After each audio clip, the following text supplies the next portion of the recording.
Bonjour à toutes et à tous, alors une petite introduction pour vous présenter rapidement le sujet d'aujourd'hui. Donc une papaye, je vais vous montrer comment j'ai réalisé ça à l'aquarelle. Donc j'ai eu l'idée en fait tout simplement en faisant les courses et je vous ai demandé sur Instagram si ça vous intéresserait que je vous fasse un tuto, que je me filme en fait en train de réaliser cette aquarelle. Et ça vous a intéressé, donc du coup voilà, c'est fait, je l'ai fait directement en rentrant, donc je me suis pas du tout entraînée avant, j'ai pas fait d'essai, même ne serait-ce qu'au niveau de la palette de couleurs, donc vous verrez justement ça va me prendre un petit peu de temps, je vais vous expliquer tout ça dans le déroulé de la vidéo. Pareil pour ce qui concerne la façon de procéder, ça m'a pris un petit peu de temps voilà, pour voir un peu comment je pouvais faire. Mais du coup je trouvais que c'était un exercice intéressant de peindre d'après nature, moi c'est quelque chose que j'adore faire. Je sais pas si vous aussi d'ailleurs, n'hésitez pas à me le dire en commentaire, si vous avez plutôt tendance à prendre des modèles, que ce soit des modèles comme là je le fais justement avec le fruit que j'ai acheté, ou alors si votre truc c'est plutôt d'imaginer ou de le faire à votre façon, un peu plus stylisé, ça m'intéresse, n'hésitez pas à me le dire en commentaire. Quoi qu'il en soit, j'espère que le sujet vous plaît et que vous aurez envie de le faire. N'hésitez pas à me le partager sur les réseaux sociaux suite à cette vidéo et je me ferai un plaisir de vous repartager. Alors comme je n'ai pas fait d'essai auparavant, vous allez voir comment je vais créer les couleurs pour que ça ressemble à peu près à mon modèle. Donc ça va me prendre un petit peu de temps et je vais vous donner le nom des couleurs au fur et à mesure. Donc avec ma pipette, c'est ma petite habitude, je mouille mes godets de manière à ce qu'ils puissent être plus facilement utilisables. Vous pouvez faire ça aussi avec un spray. Alors j'utilise mon pinceau à la vie, le Raphaël Soft Aqua. Je commence par de l'ocre de titane doré, ça va être un peu ma couleur principale. Je vais la mélanger avec d'autres teintes par la suite. Ensuite un petit peu de jaune de titane, pour les bordures un peu plus claires. Donc c'est des couleurs assez crémeuses, assez couvrantes. J'aime bien ce type de teinte. J'essaie de créer suffisamment de quantité pour éviter de tomber à court pendant ma peinture. Ensuite je prends mon jaune Turner que je teste, voilà, ça me permet de me rendre compte un peu de la couleur. Je vais utiliser beaucoup de jaune comme couleur de base.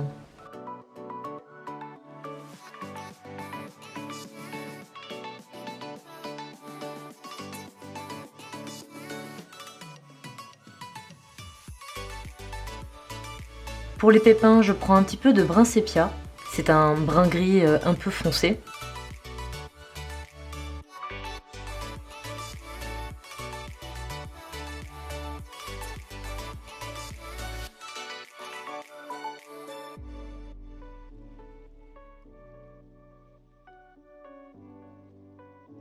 Et je vais utiliser également du brun doré. Ça c'est une des dernières couleurs que j'ai achetées, je l'aime beaucoup. Et je la mixe avec un peu de brun sépia, voilà, pour obtenir la teinte qui me convient. J'aurais pu utiliser du noir, mais finalement non, pour les graines, je préfère quelque chose de brun plutôt.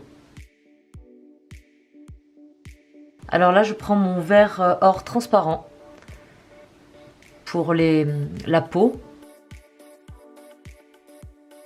Et ensuite, pour les teintes plus rouges, je vais mélanger mon rouge cadmium clair, parce que la chair est un petit peu rouge par endroits. Je la mixe avec un peu d'ocre de titane doré.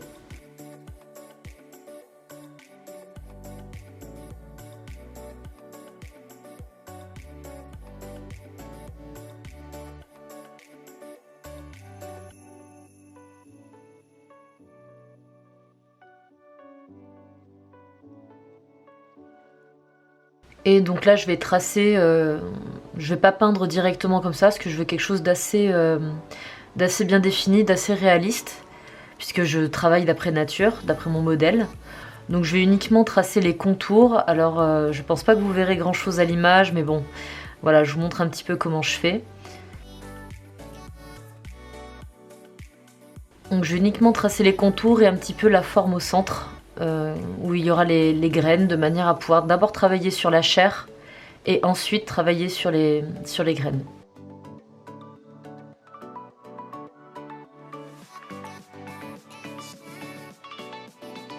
Alors je commence avec toujours les couleurs les plus claires ou les plus transparentes. Donc là je fais mon premier lavis que je vais essayer de faire assez mouillé, assez humide.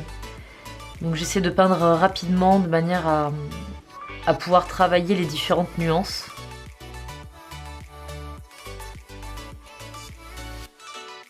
Après là j'utilise mon papier Arche grain fin, donc c'est un papier sur lequel on peut travailler assez longtemps dans l'humide.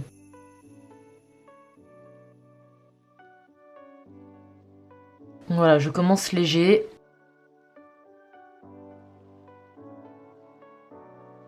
Ensuite je monte un peu plus en intensité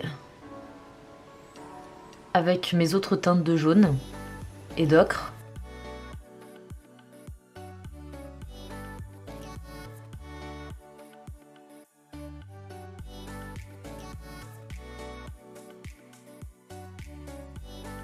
Je rehausse un peu avec mon jaune Turner.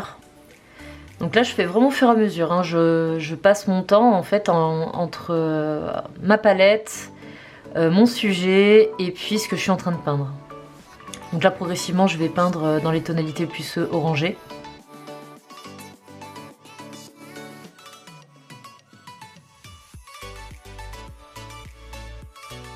Pour l'instant je m'occupe pas du centre.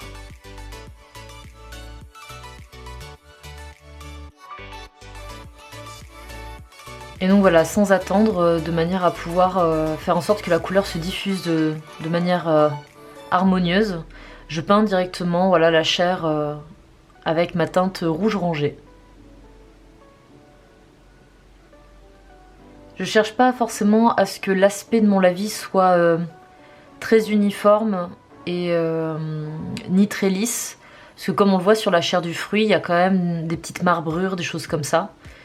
Donc c'est pas gênant du coup si le lavis n'est pas parfaitement régulier.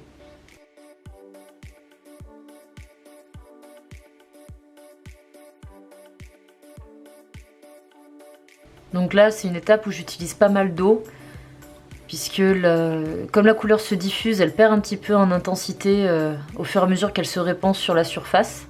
Et donc je vais revenir sûrement par la suite rajouter de la pigmentation quand le papier aura un petit peu séché.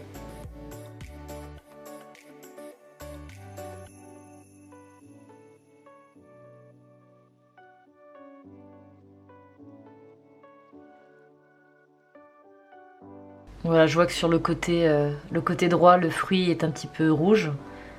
La chair du fruit est un petit peu rouge, donc je vais essayer de le rendre.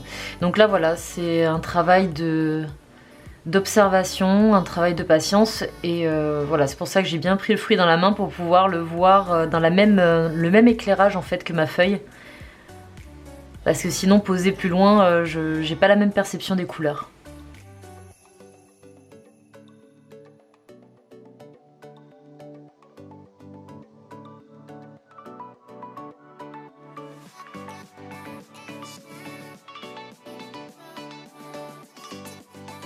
Donc je me suis pris tout un jeu de pinceaux, mais là comme vous le voyez j'utilise uniquement le Raphael Soft Aqua qui est franchement le pinceau que j'utilise le plus souvent.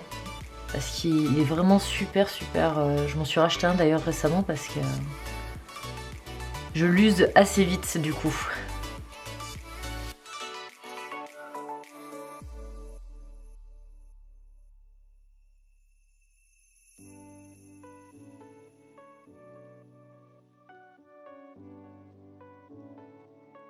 Donc vous voyez, voilà, mes couleurs, je les fais vraiment au fur et à mesure. Je les teste pas forcément systématiquement, je vois un peu ce que ça donne dans l'humide et puis après je rattrape la couleur s'il y a besoin.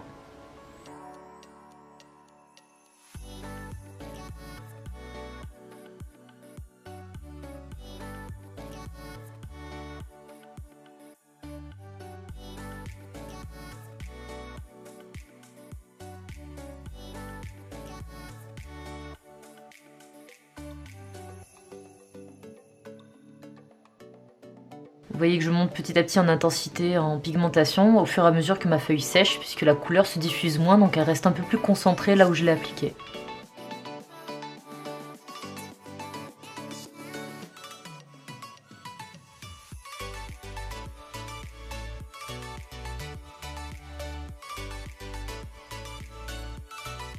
Voilà, je fais un petit peu de retrait aussi dans l'humide avec mon pinceau. Je rappelle que votre pinceau sert à la fois à appliquer la peinture, mais aussi peut vous servir à éponger le surplus de couleur au besoin. Donc là, pendant que ça sèche, je vais m'attaquer au centre. J'attends pas que ce soit sec autour parce que j'ai envie que la couleur se diffuse légèrement entre la chair et le centre du fruit. Donc voilà, par endroits, je vais faire en sorte de toucher la partie que j'ai déjà peinte pour qu'il y ait des petits effets de fusion. Et je laisse également des petites bordures légèrement blanches. Voilà, donc je joue un petit peu entre ces deux choses-là.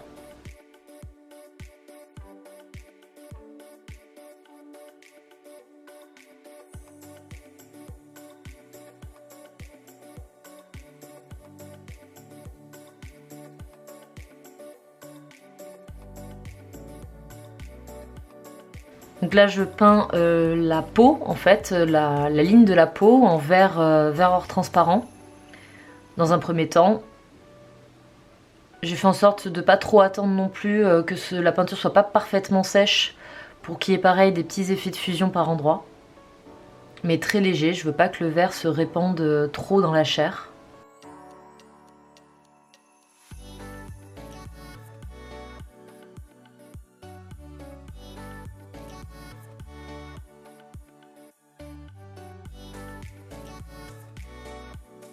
Voilà, et même si c'est très précis, vous voyez qu'avec ce pinceau-là, à la vie, vous pouvez vraiment faire des choses très larges ou très fines.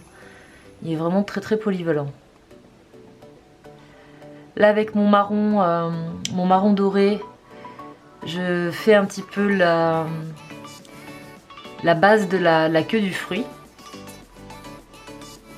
que je suggère légèrement.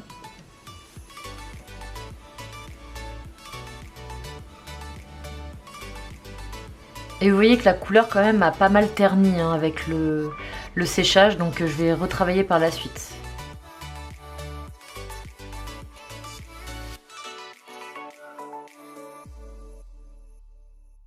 Là, je fais apparaître les zones plus claires tout autour de la chair du fruit, avec un peu de jaune de titane. Et un pinceau bien humide.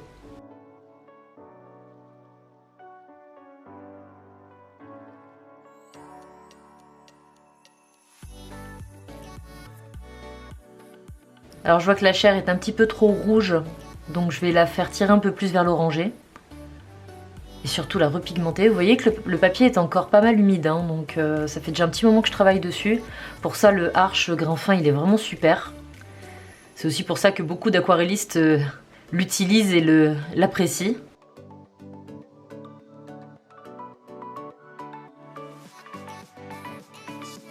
Donc je mouille légèrement la zone des pépins et je vais venir commencer à travailler un peu plus la couleur.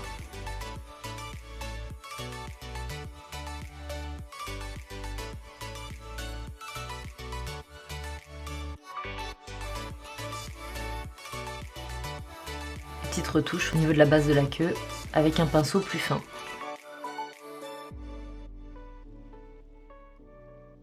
C'est un de mes derniers pinceaux. Hein. Si la référence vous intéresse, là elle ne me vient pas à l'esprit, je vous la donnerai dans la description de la barre d'infos. Il est bien parce qu'il est court, il est assez nerveux, donc on peut facilement faire du retrait avec. Bah, d'ailleurs c'est ce que je suis en train de faire. Donc c'est un Raphaël Précision, mais c'est une série particulière.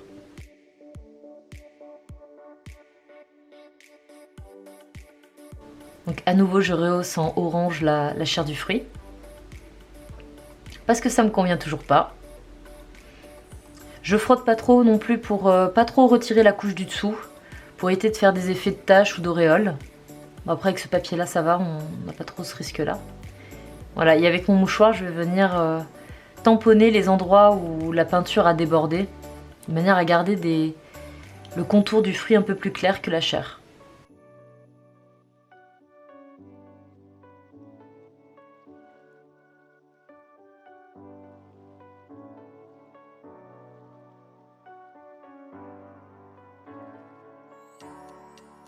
Je remouille le centre. Et avec le marron, je vais venir tapoter par endroits pour créer un arrière-plan légèrement flou derrière les graines.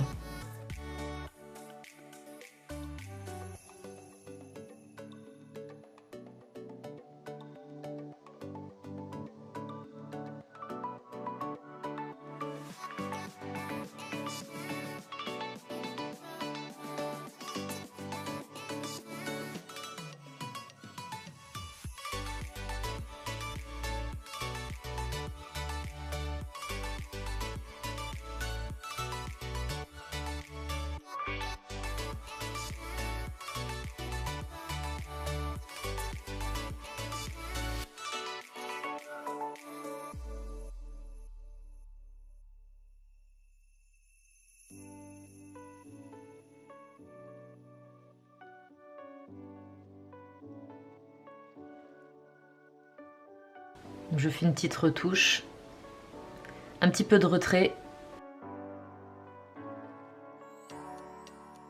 Comme vous voyez, il y a une zone tout en haut, voilà, qui est beaucoup plus claire. Ça fait une forme de U avec une ligne qui rejoint le centre de fruit beaucoup plus clair. Donc avec mon pinceau Raphaël, voilà, je frotte et je viens tamponner avec mon mouchoir de manière à rééclaircir cette zone. On pouvait s'y prendre autrement, hein. On aurait très bien pu peindre, si on voulait quelque chose de plus délimité, peindre en évitant cette zone-là. Moi je préfère faire du retrait, c'est plus diffus, c'est plus doux. Et puis voilà, je vais pouvoir après rajouter de la couleur un peu plus jaune sur cette zone-là par la suite.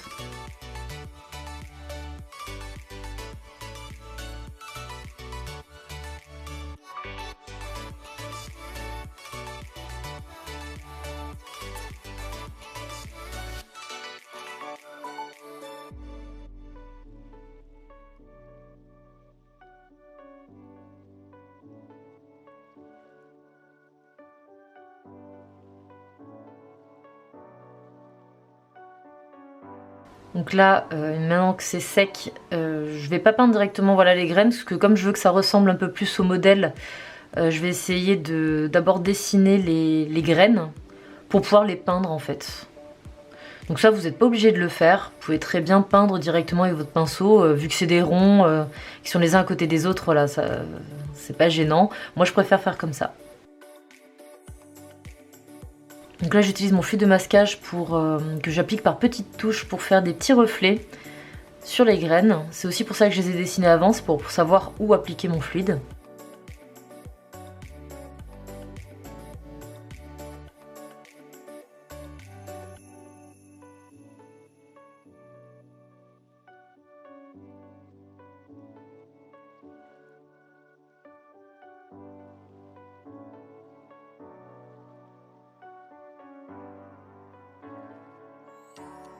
Et je vais faire une première couleur avec mon brun doré. Mais comme vous le voyez, les graines sont quand même assez foncées. Après, je voulais pas utiliser du noir. Normalement, il aurait fallu peut-être que j'utilise du noir, mais je préférais du brun sépia. Voilà, une couleur qui soit pas trop mat, pas trop foncée. Et après, il vous suffit de peindre avec donc un pinceau. Là, j'utilise pas mon pinceau à la vie. Vous pouvez très bien utiliser un pinceau à la vie. Là, je préfère utiliser mon pinceau plus court et plus précis pour avoir de jolis cercles. Donc par endroit, j'utilise plus de brun doré, par autre endroit, plus de brun sépia, de manière à créer des nuances.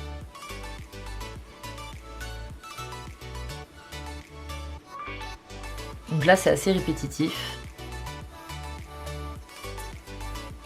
Faut faire un peu preuve de patience. Et je viens combler un peu les espaces vides, parce que c'est quand même un peu serré, avec voilà, des petits ajouts de brun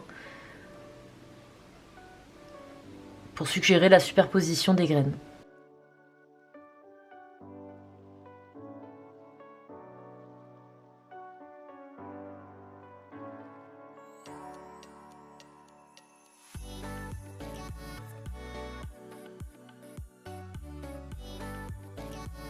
Donc là j'ai pu observer qu'il y avait une petite ligne plus claire tout autour de la zone du centre du fruit. Donc pareil, j'effectue un retrait avec mon pinceau.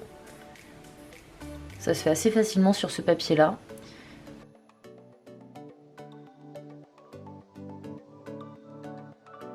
Un petit peu de l'autre côté aussi.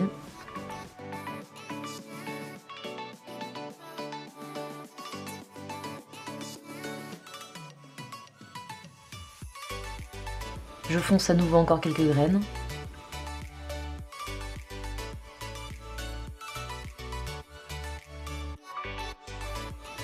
Et une fois que c'est bien sec, je retire le fluide de masquage. Bon, c'est assez rapide.